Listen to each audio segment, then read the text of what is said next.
You can share, yeah.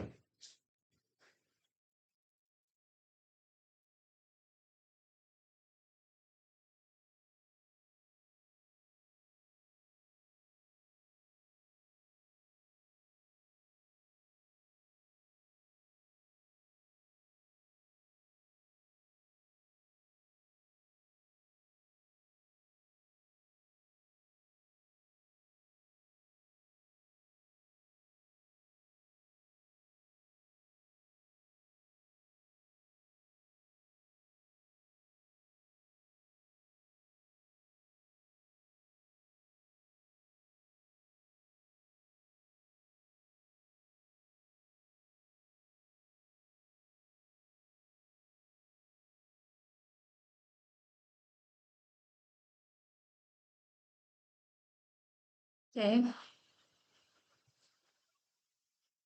Hello, students. 1 second.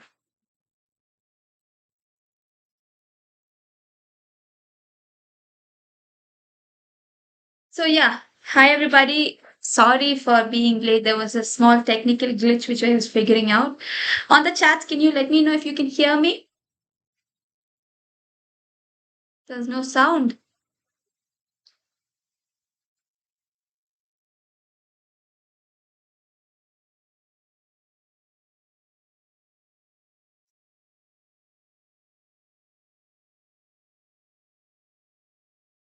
Just a second, students. We will start the class now.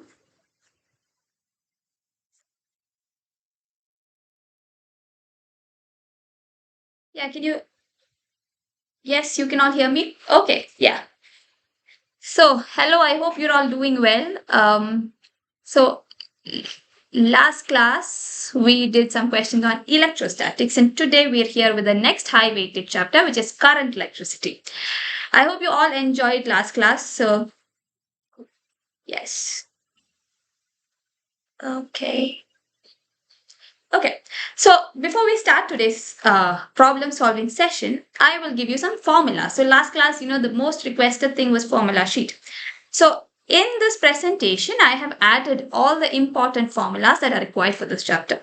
So, quickly, you can all take a screenshot of this, or I will be sending this to you as well. You can on our Telegram chat, you can check it there as well. But others, you can quickly screenshot this.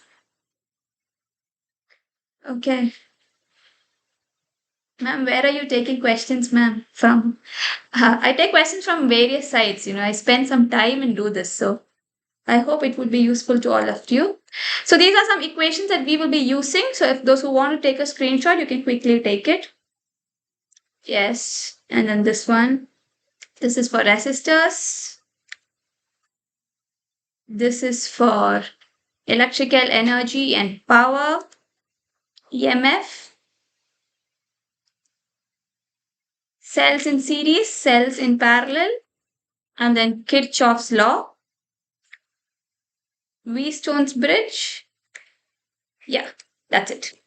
So let's start by solving some questions. All of you ready for current electricity? If you're ready, can you all give me a thumbs up in the chat?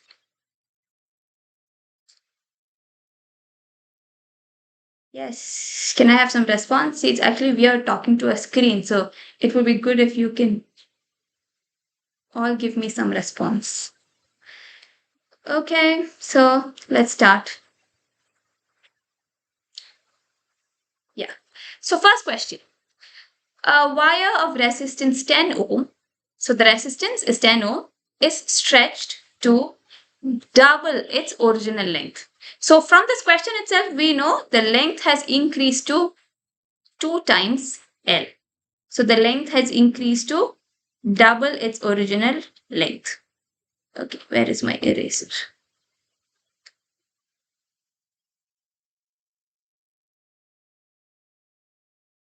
Okay, understood.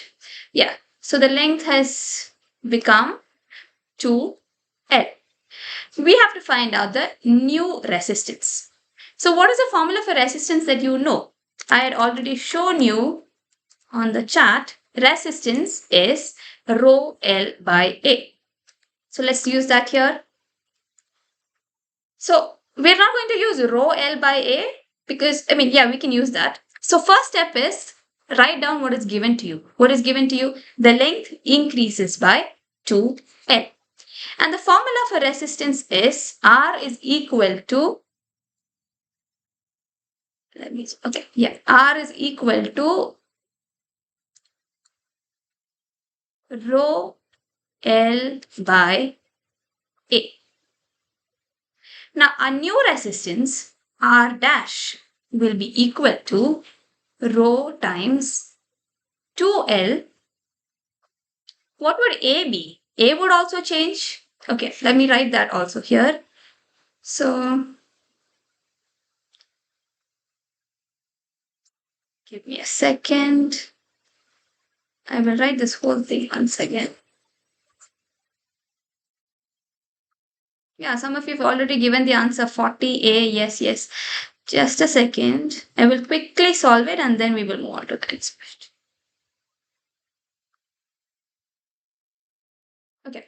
So first thing, as I said, L becomes 2L, and then the volume of the wire is not changing. See, in the question you can see the only thing that changes is its length, and that too you are not adding or removing any length. Whatever length you had, you are just stretching it. So the whole volume remains the same.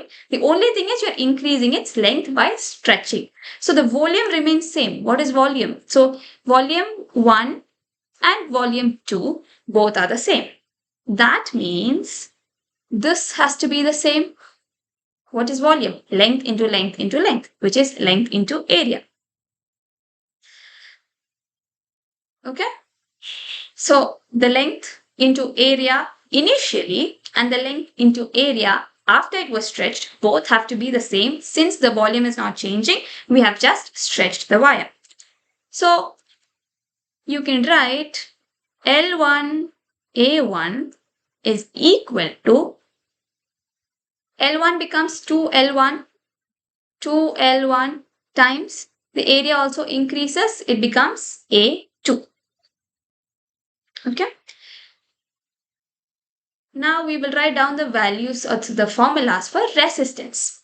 So R is equal to rho L by A. So for R2, the value will be rho L2 by A. For this pen is not responding properly. Yeah. So for R2, it is rho L2 by A. Now, instead of L2 by A2, I can also write it as A2 equals A1 by 2. From where did I get that? From the formula L1A1 equals 2L1A2 because the volume is not changing. So now substituting that, I will get rho R2 equals rho 2L1 by A2. Now we know A2 is A1 by A2. So substituting all of that, if I write it underneath, you won't be able to see it because of my head. Just a second.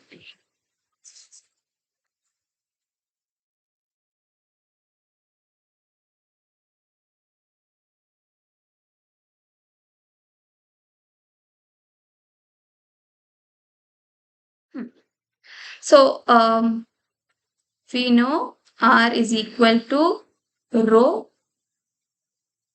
L2 by A2, which is equal to, what is L2? L2 is nothing but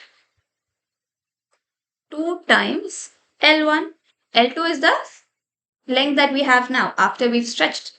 That is the same as 2 times the first length divided by A2 has become this formula A1 by 2. A1 by 2. Now combining this becomes 4L1 by A1. L1 by A1 is, I don't know why it's this dirty. I'm trying to write neatly. Sorry for that. L1 by A1 is basically your resistance.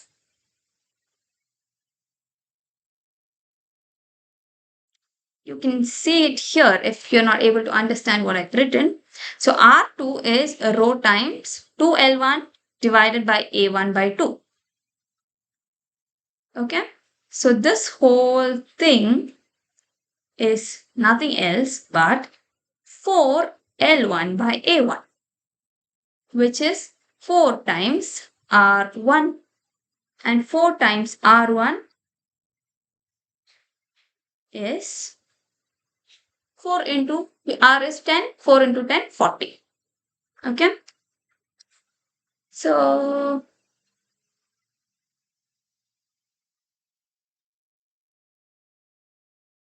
yeah. So almost all of you have answered it to be 40. Okay, let's do the next question.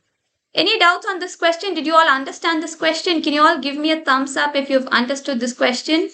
This pen is not responding properly. I'm really sorry for that. But other than that, if you have understood the question, can you all give me a quick thumbs up so that we can move on to the next question? Quickly. Remove your head. Okay.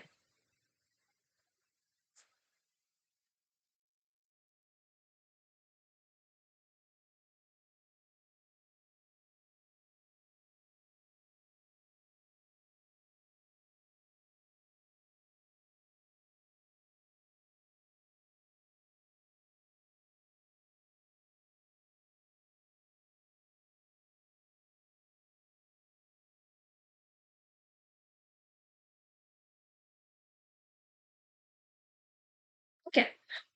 Okay, let's move on to the next question. So here the question says we have two resistors, 4 ohm and 6 ohm. They are connected in parallel. This is a very simple question. Okay, we will go to hard questions. I just thought I'll start slow.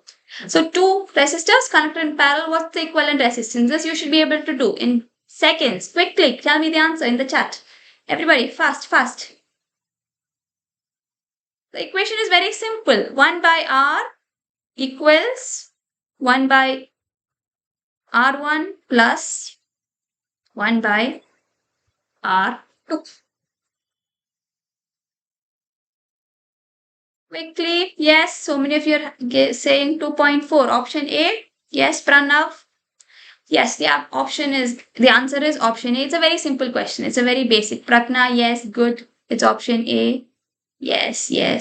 Okay, next question. So in this question, we have to find out the effective resistance between points P and O. So you can see this is point P, this is point O. You have to find out the effective resistance between P and O. So what we will do is we will first, break the circuit into different parts. Okay. So we know individually the formula to solve circuits in series and circuits in parallel. So first thing I will do is, so this is my circuit which is shown in the first figure here. Okay. I will solve these two resistances. So these two resistances are in series. So series resistances, you basically just sum them up. So you sum 3 ohm and 3 ohm. What is 3 ohm plus 3 ohm? It is 6 ohm. Now you can see when I sum these two, it becomes a 6 ohm, and the 6 ohm is in parallel with the other 6 ohm. So 6 ohm and 6 ohm together in parallel, when you add them, what happens? It is basically 1 by 6 plus 1 by 6. How much is that? 2 by 6, which is 1 by 3. Taking the reciprocal, it becomes 3. So now, we have eliminated all of these resistances. We've not eliminated, we've just added them up. So these two are done. These two are also done. Now what remains? 3 ohm, 4 ohm and 5 ohm. All these three are in series. So you just add them, 4 plus 3 plus 5, which is 12. Yes, good. Manjula, Pranav, Pragnya, yes. The answer is option C, which is 12 ohm. So when you look at the question, it might look complicated to some of you. For some of you, it might be very easy. So what you do is you break it down. You break it down into simpler circuits. You start from the top. You break it down into simpler circuits and you solve it step by step. Okay, next question. Here I have 5 identical resistors. Okay, every resistance, each R has the same value, which is 1500. They're all identical, so every R is 1500 and it's connected to a battery. So the battery is 300 volts. The question is, find out the value that's going to be shown on A. So what is A? A is an ammeter. An ammeter would detect the current. So you have to detect the current that is going to reach this particular point on the ammeter. That's the question. So let's solve it quickly. So what is the formula for current? The formula for current, we all know it's nothing else but V is equal to IR. So I is basically V by R. Now what is the value of voltage here? The value of voltage is 300 volts. The value of resistance is 1500. So I'm basically finding the current across one arm. I'll just find the current here. Okay. So the current there would be 300 divided by 1500, which is 0.2 amps. Okay. Now, the current that reaches here, after it passes the ammeter, it has to go to 3 amps. Right. Once it reaches the ammeter, from the ammeter, it has to go to R, 3 amps, which means whatever current you get, that is going to 3 amps. So the total current would be 3 into whatever answer you got. Okay. Some of you might be thinking, the ammeter measures the current till where, the ammeter measures the current from the first 2 amps. No. The ammeter measures, the ammeter gives you a value of current. That current is going to go to 3 amps. So whatever value you measure on the ammeter is going to be the same as the value you see on the last 3 resistance arms. So that is why you multiply 3 times the current through 1 arm. Is that clear?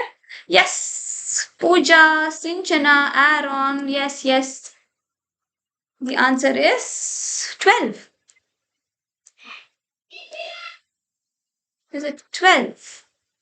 Okay, 0.6, sorry. Yeah, Vidya, Sabio, Surya, yes. The answer is 0.6. It's C. If you all have understood this, can you all give me a thumbs up? Quickly, children, quickly, so we can move on to the next question. Yes. Yeah, if you have all understood this, please give me a thumbs up so we can go to the next question. Okay, Manjula has asked how we can decide on how many arms it goes to. It's very simple. So look at where the ammeter is and look at how many arms are there after that. That's all. Now, if you have 4 arms after that, whatever current is there in the ammeter has to go to 4 arms. If you have 10 arms, if you have 10 resistors, the current has to go to 10 resistors. That's all. Okay? Is that clear, Manjula? Yes, Geeta, it's option C. Okay, let's move on to the next question. Here you have 2 identical cells. Same cells, they have all the parameters are the same. So these are the 2 identical cells. And their internal resistances are R1 and R2. Now, these cells are connected in series. We have to find out the terminal potential difference.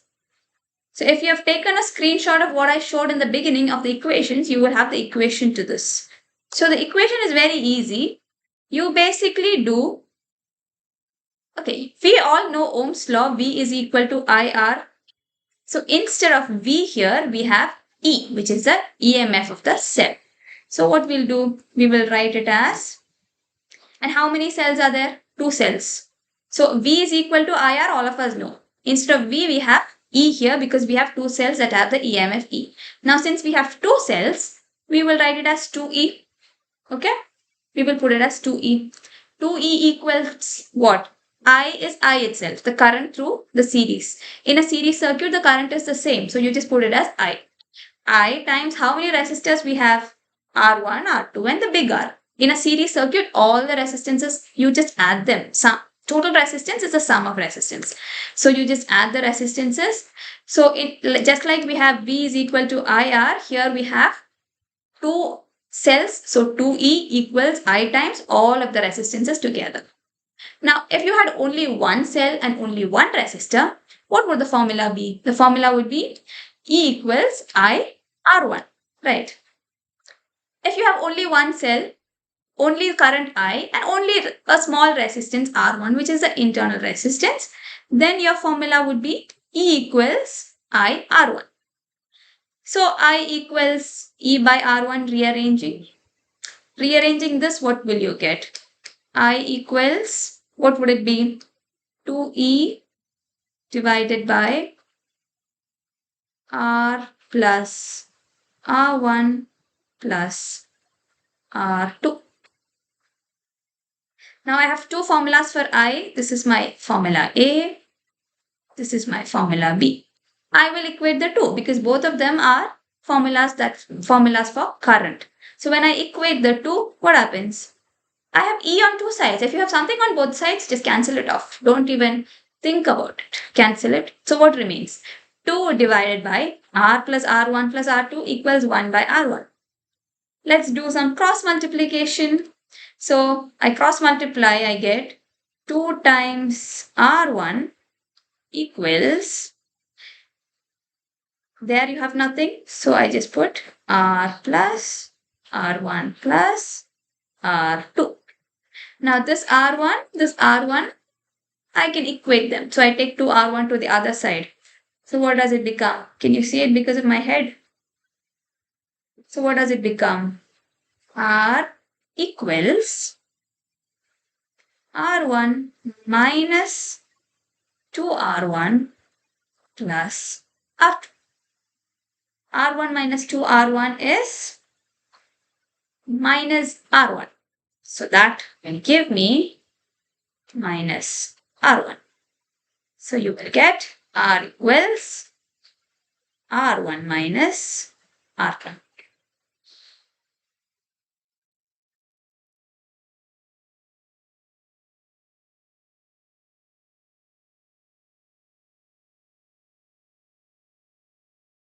Okay.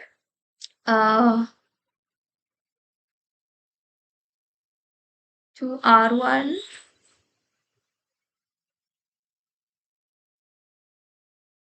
and then you take it to the other side as well. Okay, here that's how you get C. Yes, you can ask doubts. Okay. Next question. So if this question is clear, yes, so many of you have answered as C. Yes, it is C. Yes, Pratna, we will do hard questions. This is just, an icebreaker. We will move on to hard questions. So, yes, can you all give me a thumbs up so we can move on to the next question? If you've understood, you can tell me understood in the chat. So, next is apply Kirchhoff's laws.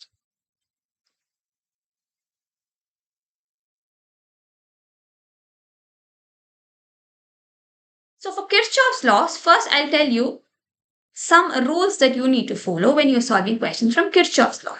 First thing is the sign convention. Okay, so if you have a resistor and you have current flowing like this, okay, and if you are measuring in the direction of the current flow, you will take it as plus IR. Okay, now if you're measuring in the opposite direction, you will take it as minus IR.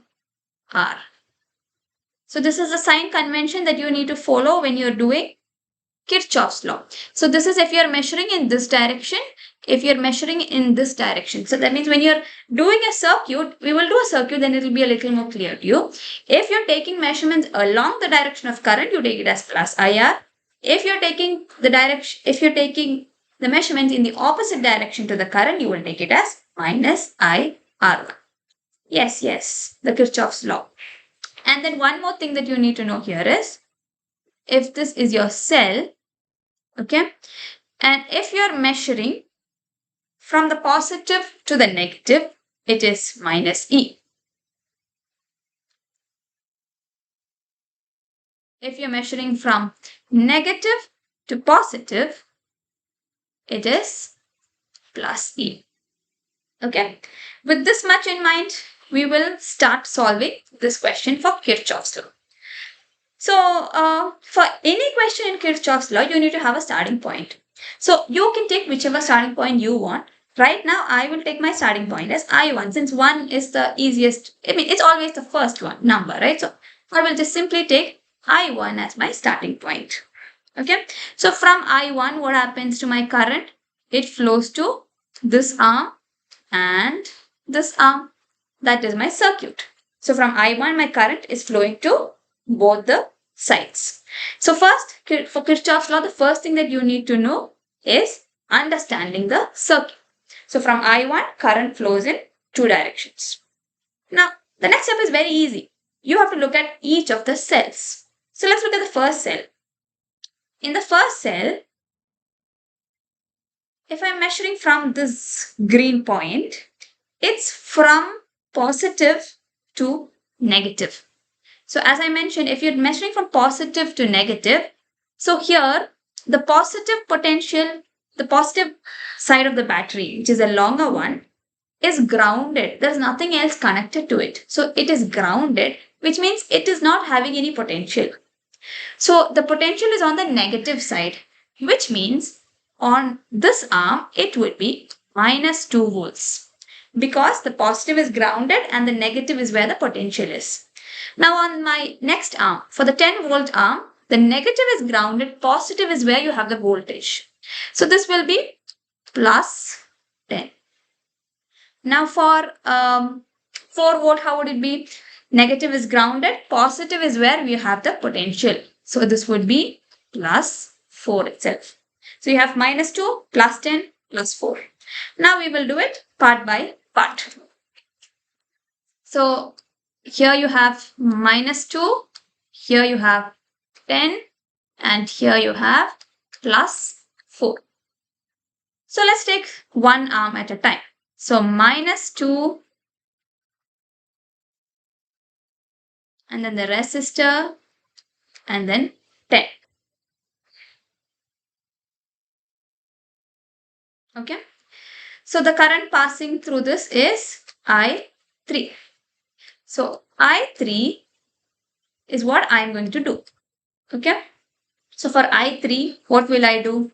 I have minus 2 on one side, I have 10 on one side, and the resistance is 2 ohm. What is the formula for current? V is equal to IR.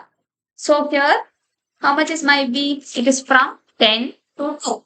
So it would be I is equal to VA minus VB by R. So I3 will be equal to 10 minus, how much is VB? It's minus 2.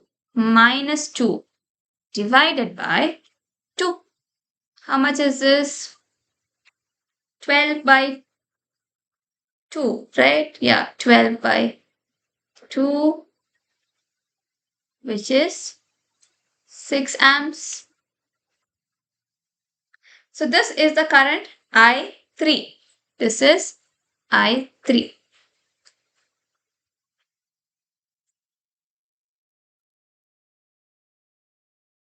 Okay.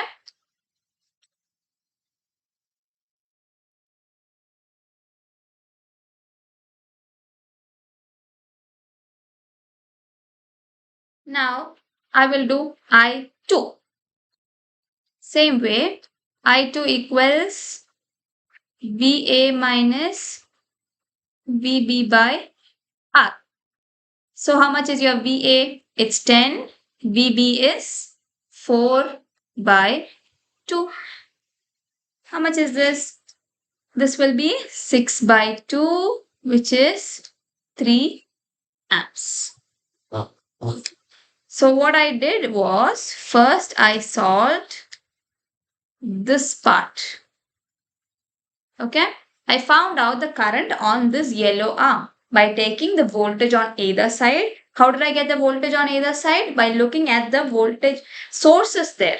So I have two sources there. I have a 10 volt source and a 2 volt source. But the 2 volt on the 2 volt source, the negative is what is connected to. The negative is what is connected to the top part. The positive is grounded.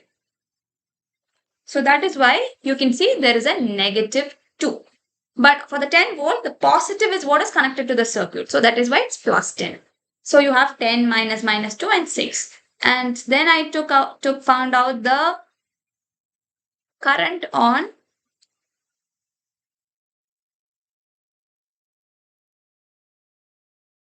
this arm. Okay. So when I found out the current on this arm, I got 3 amps. Is this clear to you? Am I Now what else is 10 minus 2? 10 minus Surya, 10 minus 2 is 8 by 2, but it's not 10 minus 2, it's 10 minus minus 2. Because I told you the battery has the negative part connected to the circuit. So the potential is negative. So it becomes 10 minus minus 2. Okay. Now I have I3 and I2. My question was to find out all three. Okay. I have to find out I1, I2 and I3. Now how will I find out I1? So I1 is basically the sum. 6 and 3 together. So it's from I1 that 6 goes to one side and 3 goes to the other side. So the total should be 6 plus 3, which is 9. Now I2 is negative 3 in the solution. Why is it negative 3? So look at this. Look at the direction of current that I2 is flowing. So see. So I2 is negative because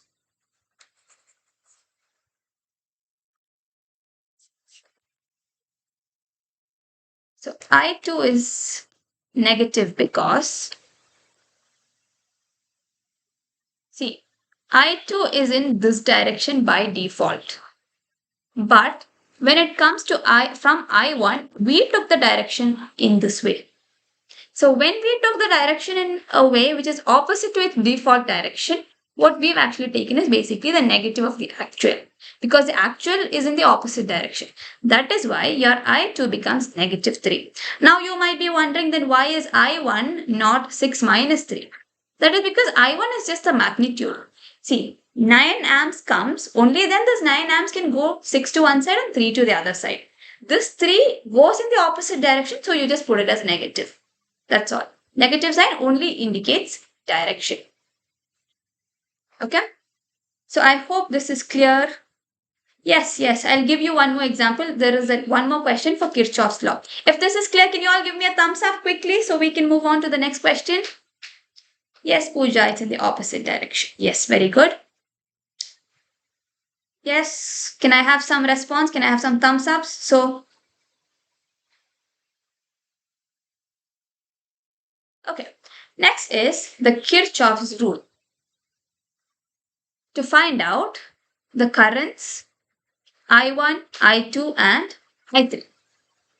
So again, here we have to find out the currents I1, I2 and I3. Let's do that. So I will take red color. Red looks nice. Okay. So here again, as I mentioned, we have to have a starting point. So in the other question, I took I1 as my starting point. So here, let me just take R as my starting point because it looks like a common point where I can go to both the loops. So I'll simply take R. You can take whatever you want. Okay. I'll take R as my starting point and I'll take this as the first loop and this as the second loop. Okay. So the upper triangle is my loop 1, the lower triangle is my second loop. So for both of those, I will find out the currents individually. So let's start, if we start from R, okay. So from R, you can see the first resistor is 20 ohms and the first current is I3. But look at the direction, it's in the opposite direction. So I mentioned it here. So if we are measuring in the direction opposite to the actual direction of current flow, you take it as negative IR. So let's go. So here, this I3 is in the direction opposite to the direction of my path. I am starting from R. So when I come from R, IR is in the opposite direction. So, sorry, I say I3. I3 is in the opposite direction. So I have to put it as negative I3.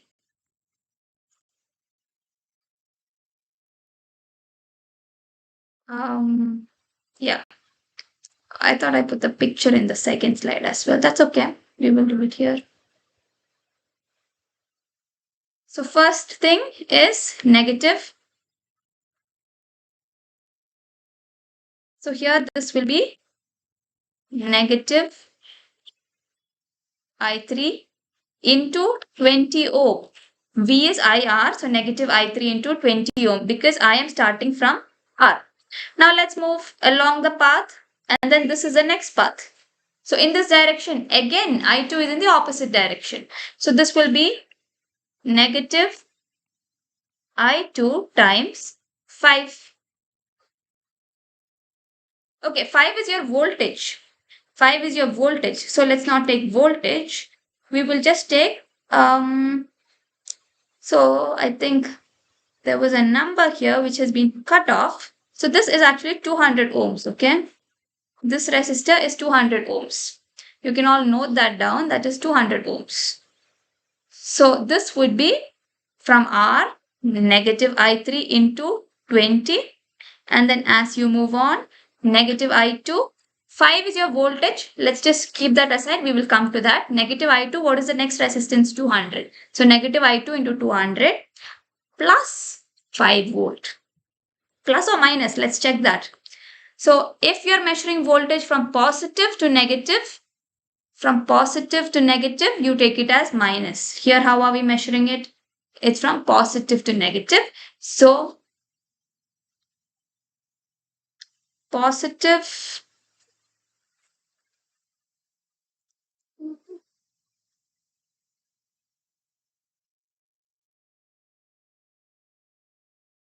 So this has to be minus. Okay. Size of the pen. There is no option to increase the size of the pen here.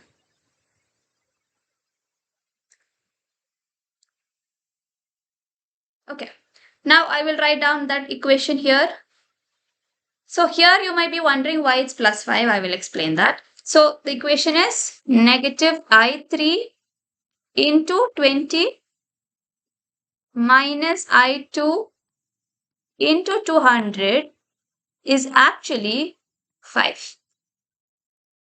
Okay.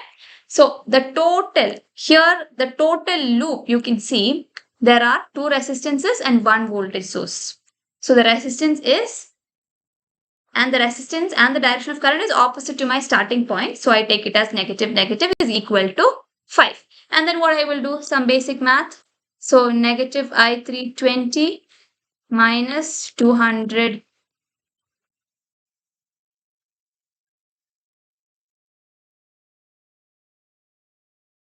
I2 minus 5 equals to 0.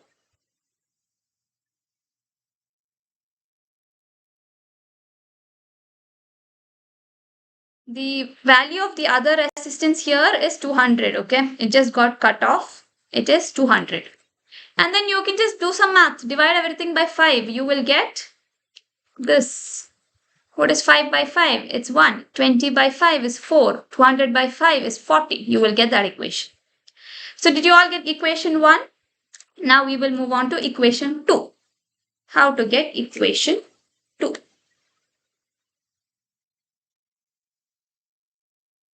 So I will erase all of this.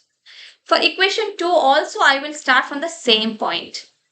For equation 2 I am going to use this loop. Okay. So again same direction. So it's going to be negative I3 into 20 and then negative I1 into 60 and I also have a 4 volt. So this will be equal to 4. When I take it to the other side, I will get as plus 4. Are you understanding on how to write down the equations? So if you understand that, then Kirchhoff's law questions are very easy. The only tricky part is to get the first equation. The rest is just basic math. So I will explain it to you once again. For those of you who have not understood, you divide your system into 2 or 3 loops depending on whatever the circuit is. So I take a common point R, and then I take this as the first loop, and then I take this as the second loop. So for the first loop, along the path, so my path is down. So, but you can see along the path, whatever currents I have, they're all flowing opposite to my path. So I take all of them as negative. And this, all of the IRs combined together will be equal to the total voltage of that particular loop. In the first case, it's 5. In the second case, it's 4. Okay. So that's how you get equation 1 and equation 2. Now, Kirchhoff's current law states that the total current in a loop is basically I3 is equal to I1 plus I2. So that means all of the currents that come in and the currents that go out are always the same. So if you have 5 currents coming in, I1 plus I2 plus I3 plus I1, I4 plus I5 coming in, and then 2 currents going out, all of this added together will be equal to the 2 currents that are going out. That is Kirchhoff's current law. Now let's solve equation 1 and equation 2.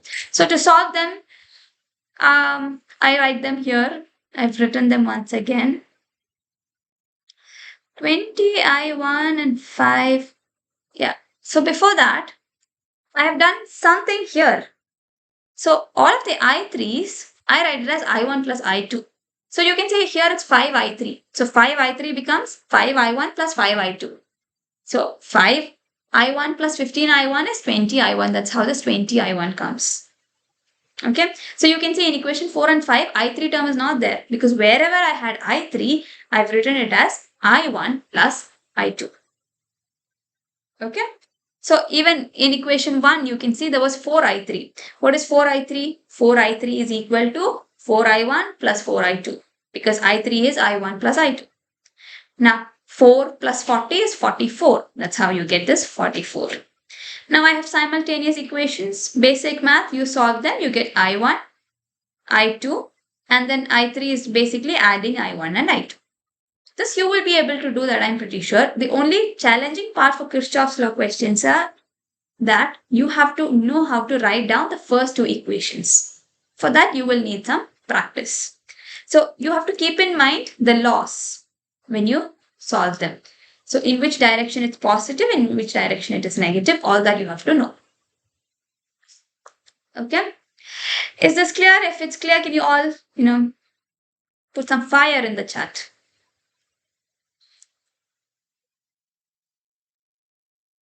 Yes. Next question.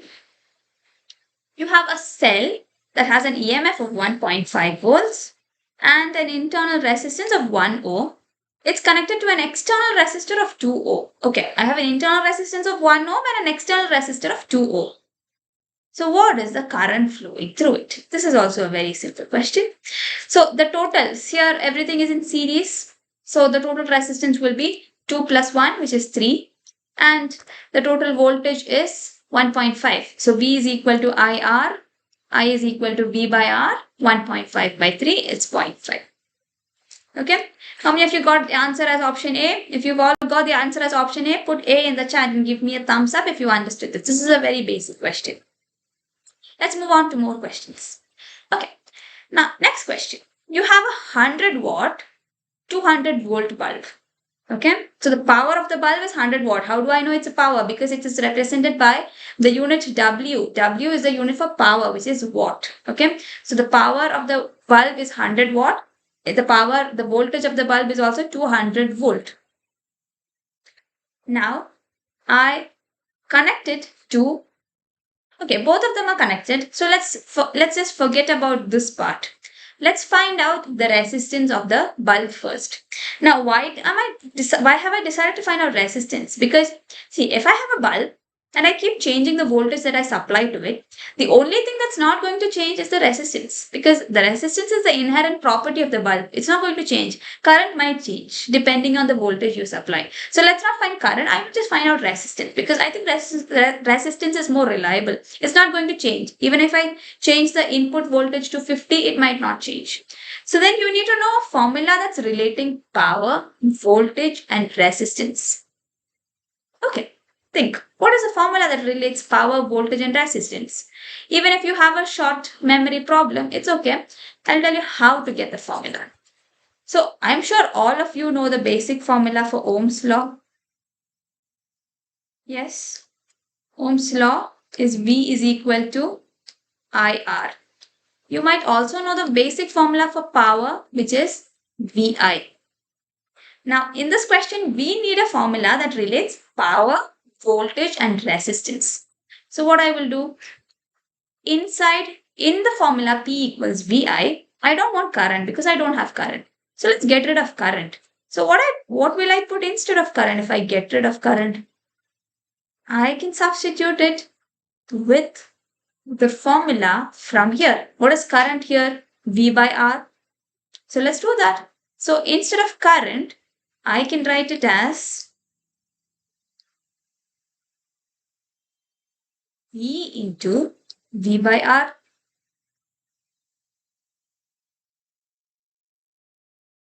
Yeah. V into V by R. I did not want current. So I just replaced it with the formula from V equals IR. I replaced it by V by R. So what do I get? V square by R. Yes, very good. Punnus, it's V square by R. Yes. So it's R equals V square by P. I rearranged the formula. Now I have the resistance of the bulb. So in the question, they have given me the power of the bulb, the voltage of the bulb. With that, I found out the resistance of the bulb. Resistance is not going to change. It's always the same. For one bulb, it will have only one resistance, unless I change the temperature or something. But here, nothing like that is mentioned. So nothing is changing. Resistance is the same. But now, I changed the input supply. Initially, I gave a 200 volt supply. And then I'm like, why should I give that much? So I reduced it to 100 volt supply. So now what happened? My voltage changed. Okay. So you can see my voltage changed to 100, my resistance is the same, so my power will change, which I found out to be 25 watt. V square by R.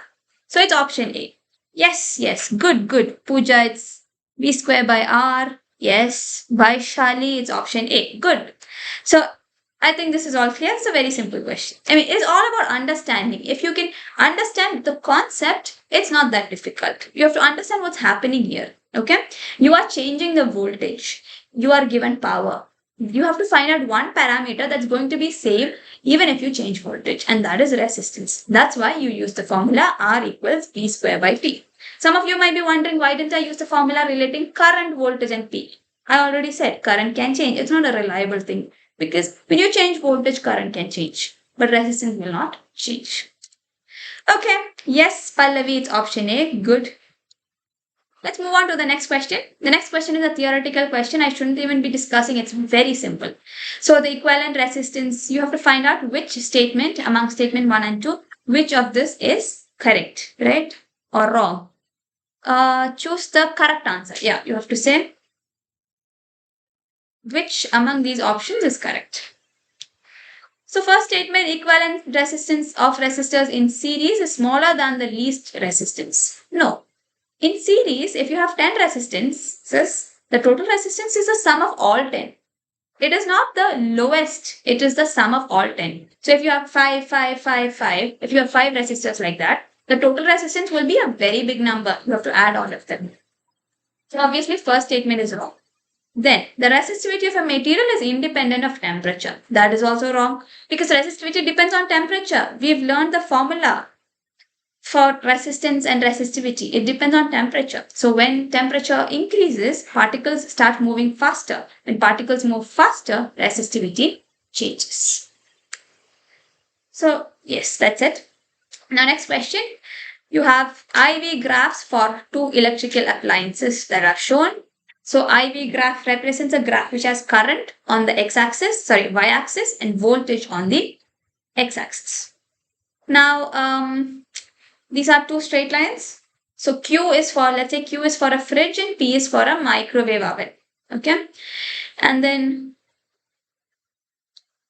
we have to find out the relation between resistance. So how do I get resistance from an IV graph? That's the first question. So we know V is equal to IR. So R is equal to V by I. But in my graph, if I find out the if I find out the slope is y coordinates divided by x coordinates. So if I find out the slope, I will get I by V, which is basically 1 by R. This is what I'm going to get from the slope. So I am getting the reciprocal of the slope. So this is what I am getting. Now for RQ, I get 1 by RQ and then 1 by RP. But when I take the reciprocal, because I want to find out the relation between the resistance, when I take reciprocal, this sign will also reverse. So I will get RP is greater than RQ, which option is that? RP greater than option B. Okay. So you just have to find out what you're getting from the graph. From the graph, you're getting the reciprocal. So you find out the reciprocal for both. But to find out the resistance, you take the reciprocal again.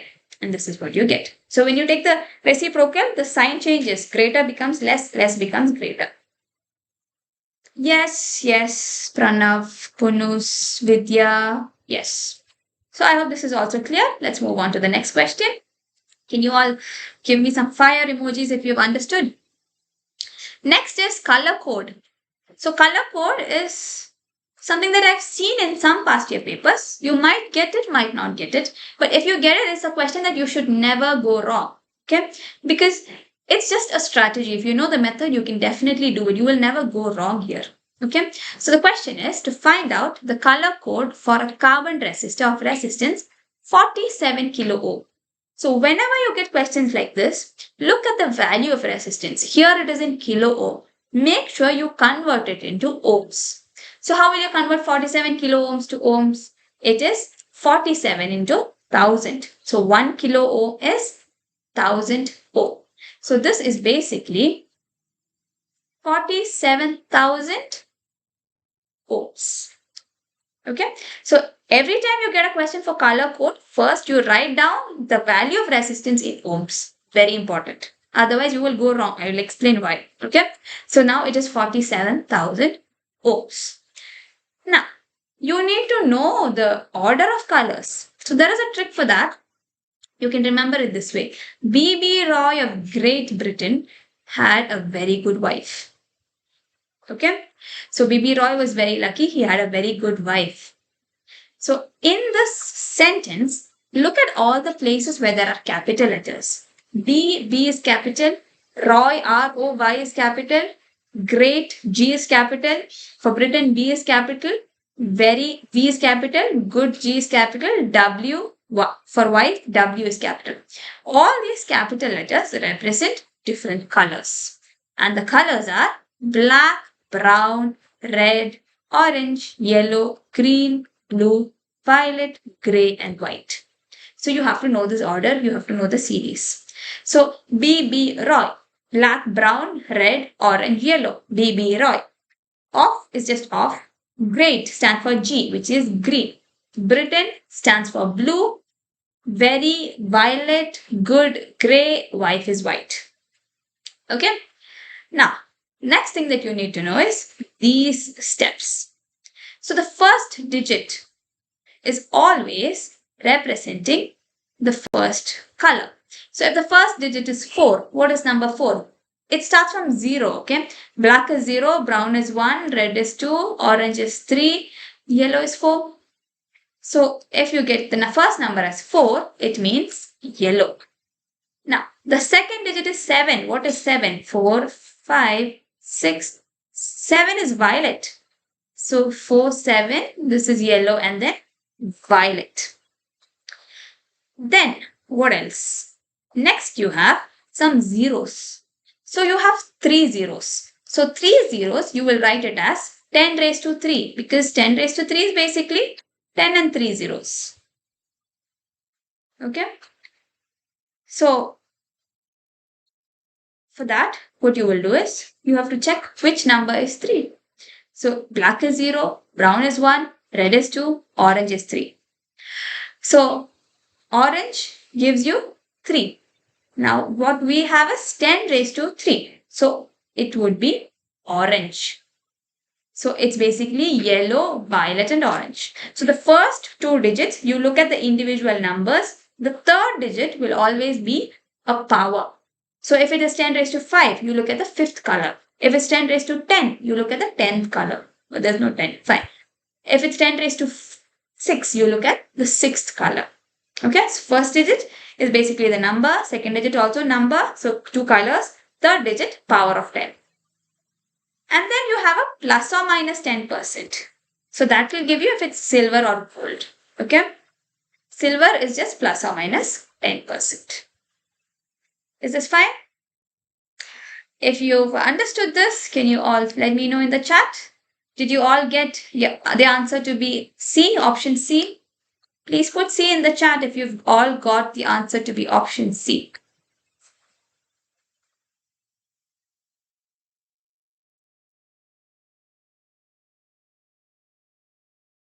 So always remember black is 0, okay? You don't start from 1, you start from 0. 0, 1, 2, 3, 4, 5, 6, 7, 8, 9. Yes, Pallavi, Vidya, Kunus, Vaishali, yes. Now I have one more question. This is a homework question. I will share this material with you. You can work it out. So here also, first thing, 0.25 kilo ohms. You have to convert it into ohms. Step 1, very important. So you have to convert it into ohms. It becomes 250 ohms. So you have to look at what color is 2, what color is 5, and then here how many zeros? 1 0. 1 0 is 10 raised to 1. So 10 raised to 1. So you have to look at which color represents the number 1. So here your answer will be the color that's representing 2 first, then 5 and then 1. Why 1? Because it is 10 raised to 1. This you can work out by yourself. Okay. Next is finding out the equivalent resistance in series. So 2, 3, 6. You just have to add them. Very simple question. Let's move on to the next question. Yes. A potentiometer is used to measure the internal resistance of a cell. Why is this method preferred over a voltmeter? Okay, there is something lost here. It's basically voltmeter. Why is a potentiometer used over a voltmeter? Can you quickly let me know in the chats the answer? This is a voltmeter. A potentiometer draws more current than a voltmeter? No, potentiometer does not draw any current. Potentiometer gives accurate results? No. What do you think is the answer? Yes. Yes, Varun, it's B. Yes, Vidya, it's B. Obviously, it's B because potentiometer base is works on the basis of null deflection. Means it just deflects to 0 to the other side and to the other side. So it does not need any current. So you get perfect values because it does not take any current for its working. So whatever you have, so whatever value you get the exact answer there because you are not using anything to drive the potentiometer. Okay, next question. Again, a potentiometer. It has a uniform wire which has a length of 5 meters. There is a battery which has an EMF of 10 volts. It does not have any internal resistance. Fine. A secondary cell is connected to the circuit and gives a balancing length of 200 centimeters. We have to find out the EMF of the cell. So what we will be doing here is first we will look at everything we have. So in the first case, you know the length is 5 for an EMF of 10. So let's take both of that. So you have 5 meters and 10 volts. Okay. So let's not look at the case of the secondary cell. So since we have 5 and 10, just by dividing that, you get the potential gradient which is K. And this K is going to be same all the time. So even if you change the balancing length, K is going to be the same. So we have a constant that's applicable everywhere. So this constant you can use for any length. So since we have K, what you can do? E is equal to K into L. So K we know, L we know. We just have to find out E. Okay. So it just becomes, where was the question? Yeah. A secondary cell is connected to the circuit and gives a balancing length of 200 centimeter. Okay. This is centimeters. So you have to convert it into meters. When you convert it into meters, you get 2. So whatever K you get, 1 by 50 into 2 will give you the new EMF. Okay. So yes, that is the final answer. It's option B, 4 volts. Did you all get 4 volts? If you get 4 volts, please let me know. Please say type option B in the comments so I can know that you've all got 4 volts. Yes, Vidya, it's option B. Hina, good, good, good. Yes. Yes, Vaishali, it's 4 volts. Very good. Next. So, if you have an equation sheet with you, you can write down this formula as well in the equation sheet. E equals potential gradient times balancing length. Yes, Pooja. Okay. Crazy Killer also got 4 volts. Okay. Yes. Yes, good. Let's move on to the next question. So a moving coil galvanometer has a resistance of 50 ohms. Okay. And it shows full scale deflection for a current of 10 milliamps. What would be the resistance of the shunt into an ammeter of range 1 amp? What is the formula for a moving coil galvanometer? The formula is this. This is also a direct question. I just wanted you to practice and know this formula. So S is equal to GIG divided by I minus IG. This IG is the range of the ammeter, which is 1 amps. The other, that I is the range, which is 1 amps. IG is the deflection, which is 10 milliamps. 10 milliamps you have to convert into amps. So it becomes 0.0. Okay. Next, Kirchhoff's first law is based on the principle of, quickly children, what is the answer? So Kirchhoff has 2 laws. The first law is based on, yes, it's based on A. Very good, Vidya.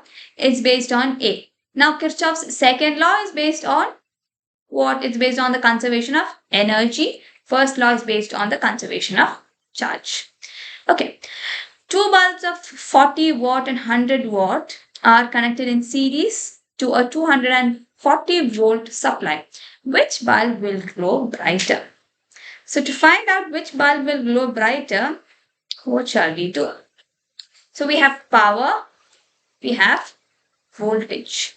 We can just find out the resistance. So resistance is basically the opposition to the current. So which one has a higher resistance, that one will glow less. Because if resistance is high, then current cannot pass through. It will not glow much. So you just have to find out which among this one has a lower resistance.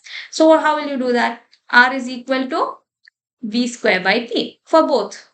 So 240 square by 40 and 240 square by 100. You don't have to find out the answer.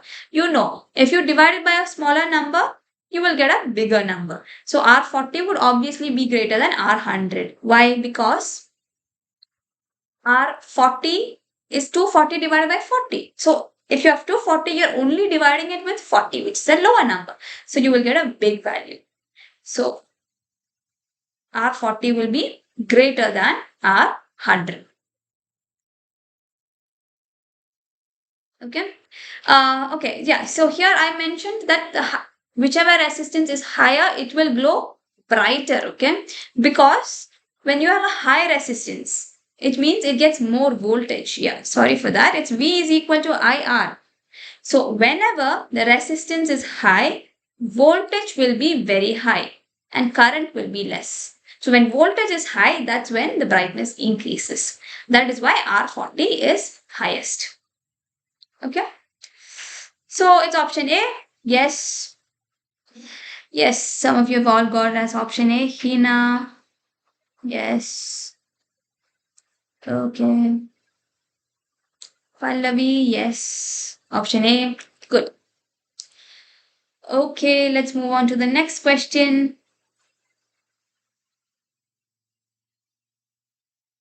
Okay.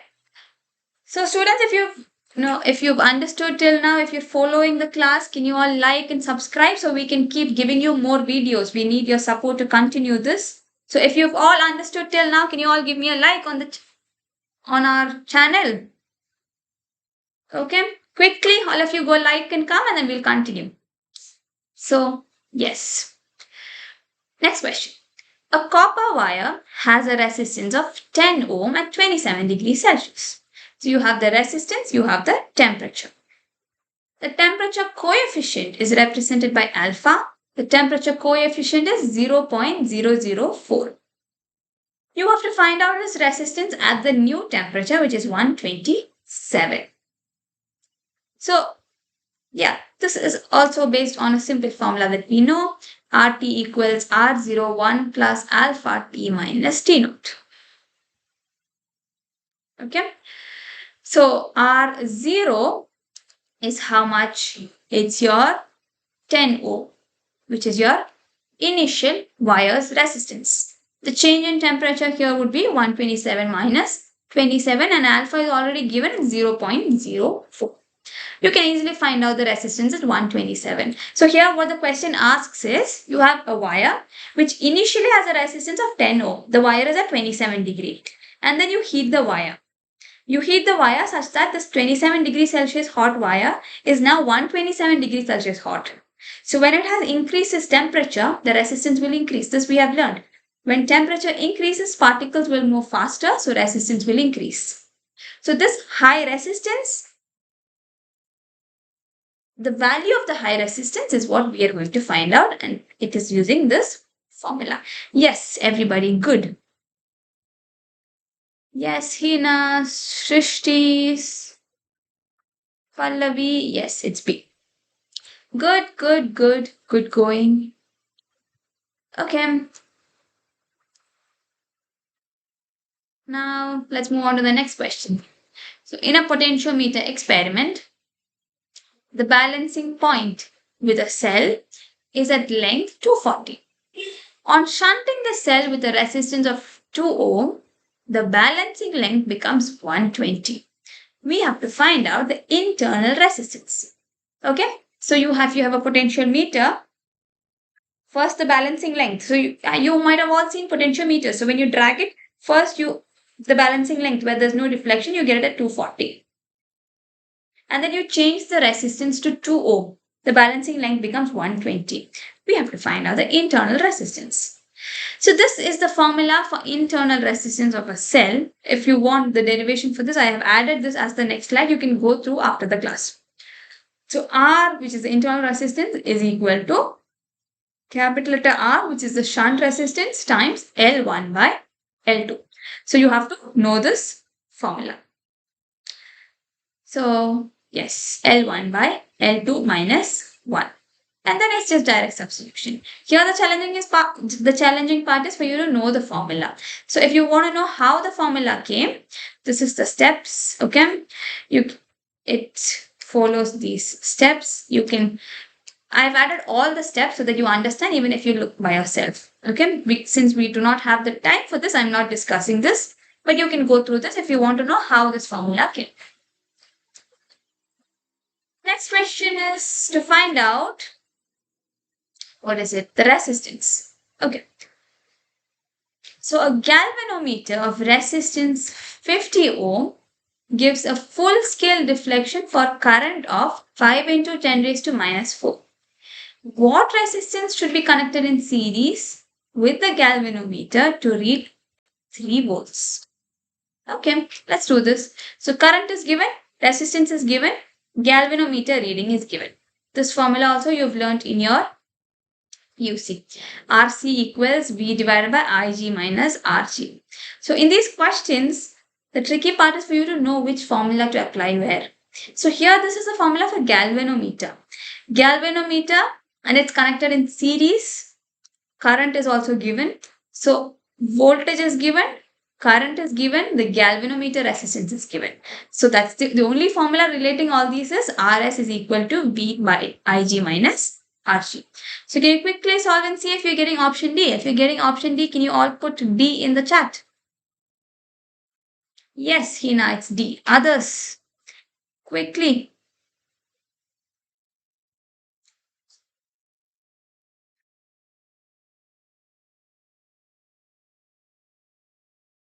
Yes, Vidya, it's option D. 5950. Yes, quick, good. Okay, next question. Next question is find out the drift velocity of electrons. So the drift velocity of electrons in a conductor, which is carrying a current of 3 amps with a cross-sectional area of 10 raised to minus 6 meters square and electron density. So this is again a very simple question. What is the formula for drift velocity? Vd equals I by NAE. If you do the math, you will get the answer. Quickly, I want all of you to solve it. 1 point you should be getting. Option C. What is the formula? Vd equals I by NAE. Quickly. If you're getting C, can you all put C in the chat?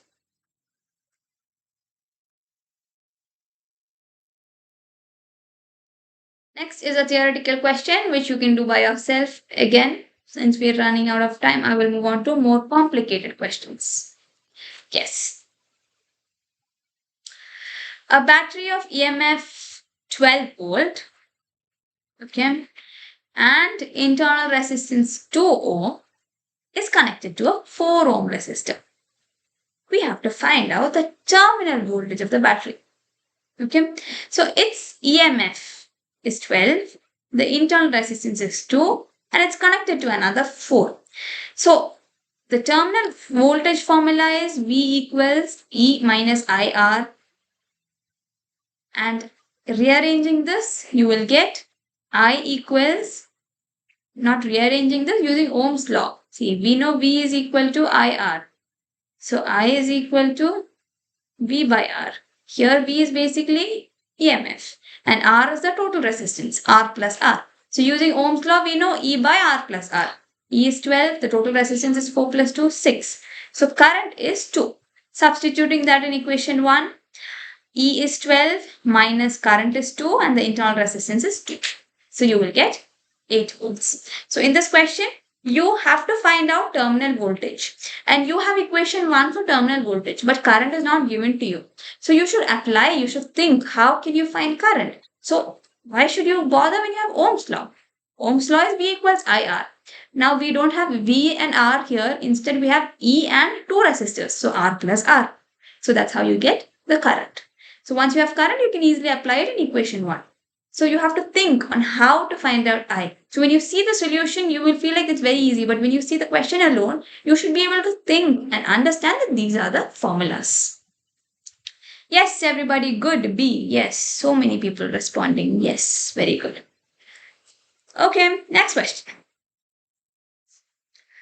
Yes. Yes, Pooja, it's 8. Hina, it's B. Let's see some new names. Bhagya Lakshmi, these are all important questions. Srishti is telling me B. Okay, good.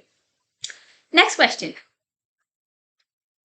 A cell of EMF 6 volts. Yeah, here you have EMF 6 and internal resistance 1 ohm is connected to an external resistor of 5 ohm. Find the power delivered to the external resistor. So you have EMF, you have resistances. So you have 2 resistances, you have to find out P. What formula will you use? Again, same thing. So you have to use a formula that relates power and resistance. And since you have voltage and resistance, from that you can easily find out current. Okay. If you have voltage and resistance, the only thing that you can find out is current. So that is why you do current equals E by R, you get 1 amps. Now the next question is to find out power. So since you have current, you have resistance, you use the formula for power I square R. How did you get this formula? P equals VI. So now in our case, we do not want V. So we know V is equal to IR. So instead of V, I will replace it with IR. So P is equal to, oh my god, this pen keeps, drawing horns by itself. No, this is not a fancy diagram that I drew. The horns, those just came by itself. Okay, I square R is P. That is a formula that is used here. B, yes, yes, yes. It's B. Panus, it's B. Hina, it's B. Vaishali, it's B. Yes.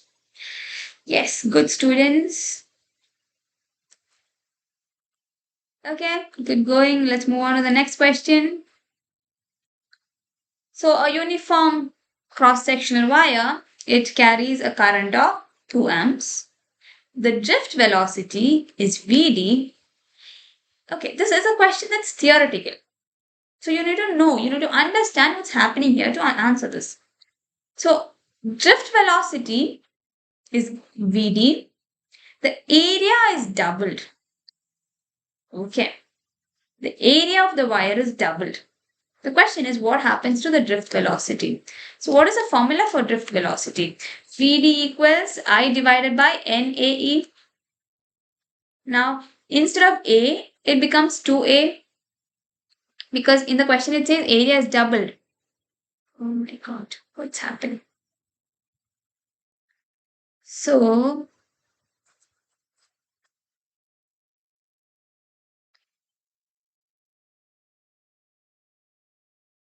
in the question it says area is doubling. Yeah, it's B again, Pragnya. Yes, it's B again. But then let me just do it. My pen is not good. I'm not able to write properly. Anyways, I divided by A becomes 2A. So except for the 2, everything else is just Vd. So what remains is 2. So drift velocity becomes Vd by 2. Okay. See, the only term extra is 2 in the denominator. So it becomes Vd by 2 and becomes half. Very good. Okay, next question. We will come back to this question. Let's see. Let's do some tough questions. This is a good question. So, an infinite sequence of resistances is arranged. The resultant between the points A and B is to be determined. So, this is R1, okay? This is R1. All of these are R1. These are all 1 ohms. And all these circled ones, they're all 2 ohms. Now, this is an infinite series. It is not ending. It just continues forever. How will you find out the resultant resistance at points A and B? Let's see. So, let's see how to do this.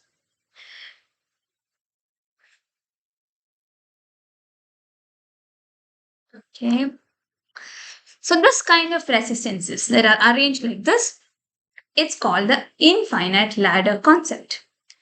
So, you can see with respect to A and B, these two resistors are in series. But I will put my pointer.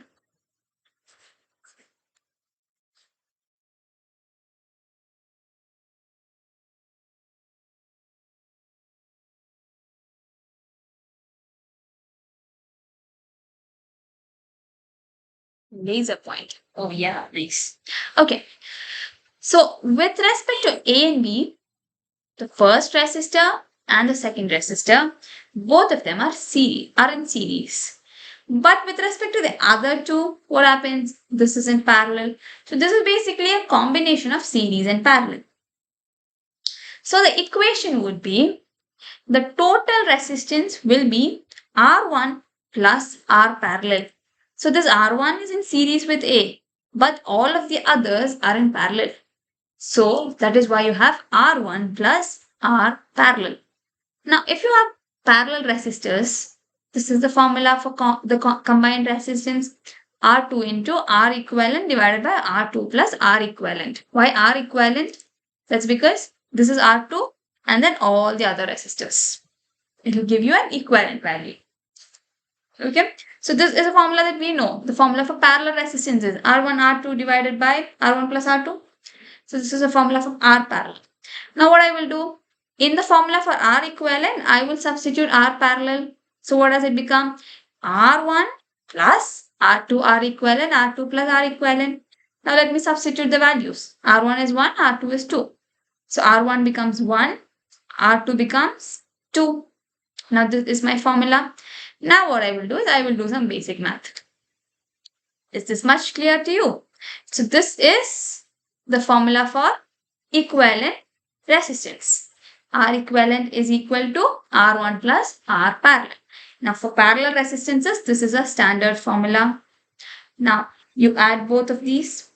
Now let's just do some math. I will put it here.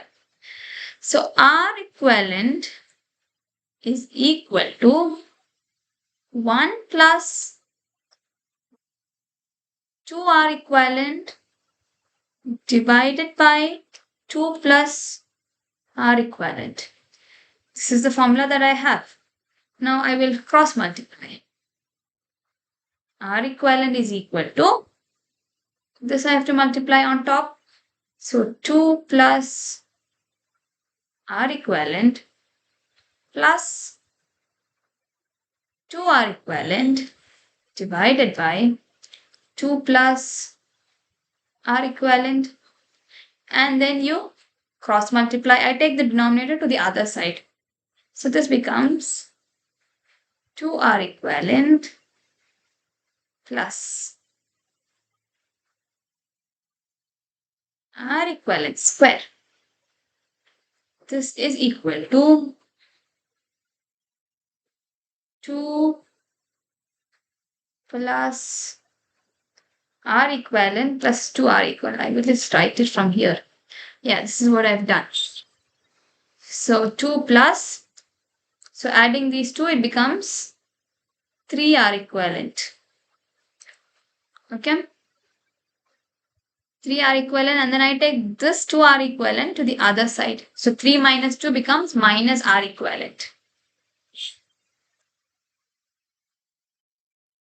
Now I have a quadratic equation. I just have to do minus b plus or minus root of b square minus 4ac by 2a. And I will get two answers. So my answers are 2 and minus 1. But you can't have negative resistance. So you ignore minus 1 and take the positive resistance, which is 2 ohm. I would have done this, but then this board is not responding properly. So you can actually just look at this. All the steps are there. Basic math. Okay. 2 ohm. Which option was that? It's C. Are you all getting C? Quickly, can you let me know if you're getting C? Can you put a thumbs up in the chat? Yes. Yes. Can I have some energy? Can I see some thumbs ups if you're all getting C? Okay.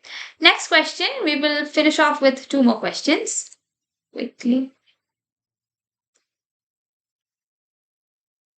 So, in a meter bridge, the balancing point is found at 40 centimeters. Yes, Pragya, I see. If the resistance in the right gap is 8 ohms, what is the resistance in the left gap? Right side and left side. Okay. So this is a meter bridge. What is the formula for meter bridge? R1 by R2 equals L1 by L2. So you have the first length, which is 40 centimeter. So if L1 is 40, what would L2 be? If L1 is 40, L2 would be 100 minus 40, which is 60. R2 is also given to you. It is 8 ohm. So let's just quickly do it. So R1 is what you have to find out. R2 into L1 by L2. So if you do the math, you will get it as 4O.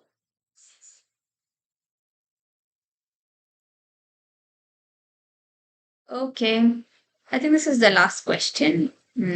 Yeah, one more question. So quickly, I'll send you all. I hope you've all had food. Have you all had dinner? Are you all starving?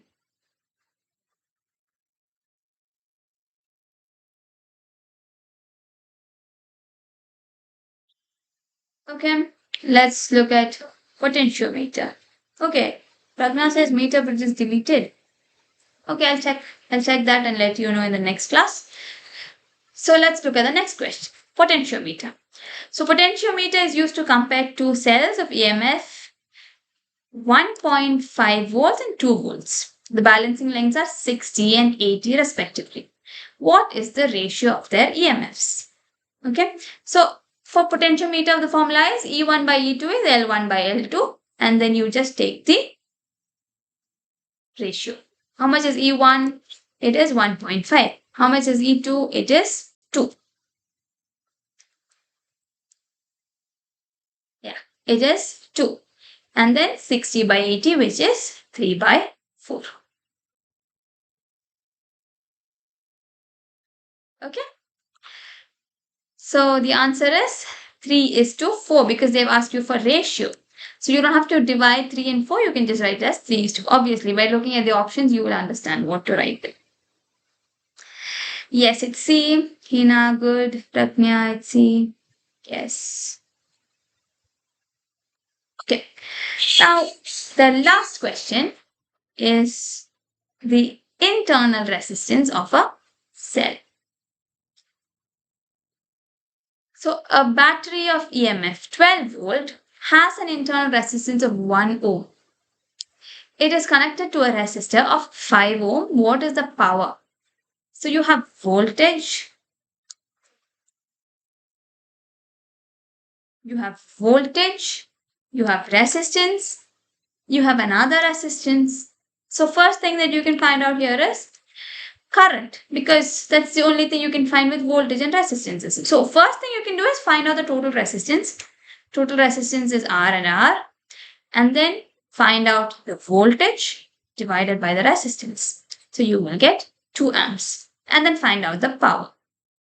We did a similar question. Okay. So, I think that's the end of the question that we will solve in this class. So, students, as you all might already know, on March 30th, 11 a.m. onwards, there is this meeting where you can meet all your favorite teachers. You can also meet the top rank holders of JEE. So, if you want to meet all of them, there are very limited slots and it's almost full now. So, we need a correct count of how many students will come. So, there is a link in the description box. If you can all go and register quickly in the description box. If you want to meet your favorite teachers, Gopika ma'am, Baswasa, you can meet all of them. You can also meet the top rank holders. You can talk to them, you can interact with them and all of that. So quickly go to the description box and fill that if you want to join on March 30th. It's from 11 a.m. So yes, how many of you got D? If you've all got D, can I see D? Can you all put D in the chat if you've got D? Yes, yes, yes, yes. Okay, so these are all some questions for this chapter, current electricity. There are many more questions, and I think I'm not sure, for most of you, Kirchhoff's law might be the most tricky. So I want you all to go practice questions like this. You have to practice similar questions. Okay, so if you've all liked this video, please give me a like and let me know how it was. Okay, so I will come up with more content with more difficult questions. I hope you've all liked this. I think we can end the session for today. Let's not waste your time. Let's see. Yes, Hina, it's D. Yes. Yes. Is this all clear? If it's all clear, can you all give me a thumbs up in the chat quickly? Quickly, students, give me a thumbs up in the chat. Thank you, Pregna. I'll try to make the next session's more interesting. I have to get my pen figured out. It's a little disturbing. Once that's done, I think I can solve more questions.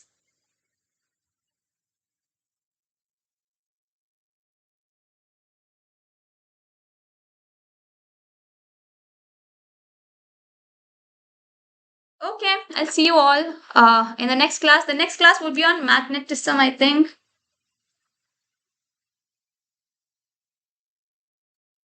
Yeah, the next class will be on moving charges and AC. So I'll see you day after tomorrow. So yeah, that's it. Thank you all of you. Have fun. Enjoy. Bye bye. So please like, share, and subscribe. Share this to your friends so that they can also practice and score well just like you. Okay, bye bye.